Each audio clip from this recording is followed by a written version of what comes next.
Good afternoon. We're back again, once more working with our little butterfly.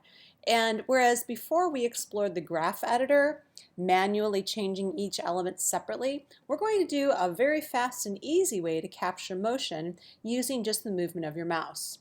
So I've got my same background, it's locked. I have my same butterfly, which I'm going to move off screen. Okay, and I want you to remember that I have changed the anchor point to be the butterfly's eyes, what the butterfly is looking at. Okay, I'm going to go back to my composition, flower and butterfly, and now I'm going to go to a new window, two new windows in fact. First one's called MotionSketch. There it is right there. And when I start capture, I'm going to move my mouse and the butterfly is going to follow the path that I draw. So here we go. I'm going to start capture and you can see that the butterfly can take an offhanded way towards the flower. Okay, so it's going to end up right here. That's not exactly where I wanted it to end up. So I'm going to move that.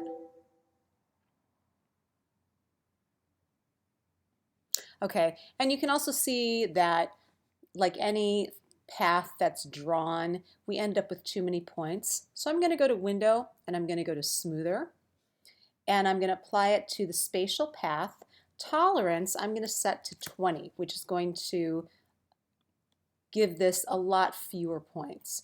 And if I set the tolerance higher, say to 30, and apply it, I'm going to get even fewer points. Remember, fewer points gives you a smoother path. So let's see what we just did. Here comes our butterfly.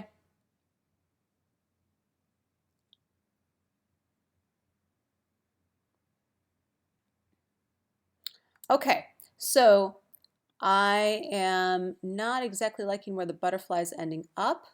I want the butterfly to end up there. So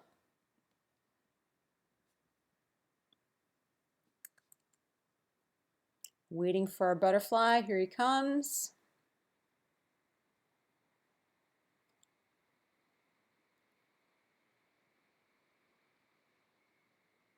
There. Okay, so the butterfly kind of made a beeline for the flower at the end, but that's okay for the demonstration purpose of MotionSketch. One other thing I might want to apply to any animation involving motion is motion blur, and I can do that by applying it to the whole layer. Okay, so I'm going to zoom out here on my path, and I'm going to have the butterfly not only end up on, I'm going to adjust some of the points. I'm going to have the butterfly end up where I want the butterfly to end up, and I'm going to move some of these points in the position graph. And I'm also going to have my butterfly start a little bit closer. So again, I've just applied the motion graph. I can drag out those anchor points and move the handles around so that I can appear to give it a smoother curve. So this butterfly is really going to flutter around. Okay, so I'm going to start the butterfly just off screen, and now let's move back to from 33% to fit, and let's take a look at what we have.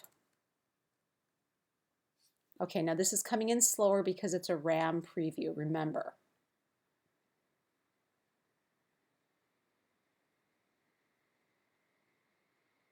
He goes back, he makes a beeline for his source there. Now, we get out a little wiggle. We could draw, actually in this circumstance I think I would prefer to draw the curve manually, but that is MotionSketch and Smoother. It's nice, it's easy, it's fast, and that's it. MotionSketch, Smoother, and Motion Blur.